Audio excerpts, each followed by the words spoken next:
ఆధ్యాత్మిక బంధువులకు నమస్సులు. ప్రతి ఆది మరియు బుధవారం మనం మననం చేసుకునే శ్రీమద్ భగవద్గీత సందేశం ధ్యాన యోగం నుండి ఈరోజు 42-43 శ్లోకాల యొక్క భావాన్ని మనం తెలుసుకుందాం.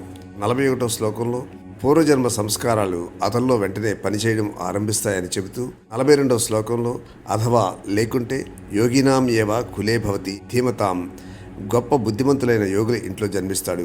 తాను వదిలివేసిన దాన్ని పరిసమాప్తి చేసుకోవడానికి అనుకూలమైన ప్రదేశంలో జన్మించి మరలా తన యోగ సాధన ఆరంభిస్తాడు. మొదట్లో కేంద్రంలో ఉద్యోగాలు చేయడానికి ఢిల్లీలోని వారు, దాని పరిసర ప్రాంతాల వారు ఎక్కువగా దరఖాస్తు పెడుతుండేవారు.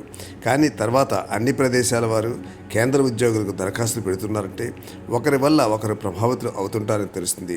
అదేవిధంగా ఒక జన్మలోని యోగ సాధన మరొక జన్మలో కూడా ప్రభావితం చేస్తుంటుంది.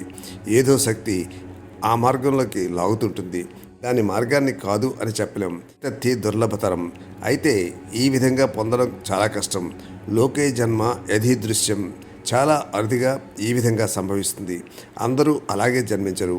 ఆ యోగి యోగ సాధనను మరుజన్మలో కూడా చేయడానికి 43వ శ్లోకంలో తత్రతం బుద్ధి సంయోగం లభతే పౌర్యదేహికం, వదిలివేయబడిన దాన్ని మరలా 6-7 సంవత్సరాల పిల్లల వయస్సు నుంచి పూర్వజన్మ సంస్కారం వెంట ఉండి ఆధ్యాత్మిక మార్గం వైపు దారి మరలేలా చేస్తుంది.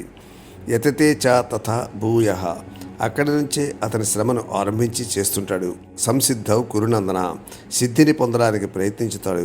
అర్జున, క్రిందటి జన్మలోని బుద్ధి మనస్సు మరలా కొత్త జన్మలో నుంచి పనిచేయడం ఆరంభిస్తాయి. ఒకే ఇంట్లోని వారు వేరువేరు వృత్తులను ఎందుకు స్వీకరిస్తున్నారు? గత జన్మ అభిప్రాయాలు వారిని వేరువేరు మార్గాల్లో నడిపిస్తున్నాయి. సూక్ష్మ శరీరం తనకు కావలసిన రీతిలో మరలా ప్రయాణం సాగిస్తుందనే సిద్ధాంతాన్ని మతాలు చెప్తున్నాయి. తర్వాత శ్లోకం యొక్క భావాన్ని వచ్చే వీడియోలో మనం తెలుసుకుందాం.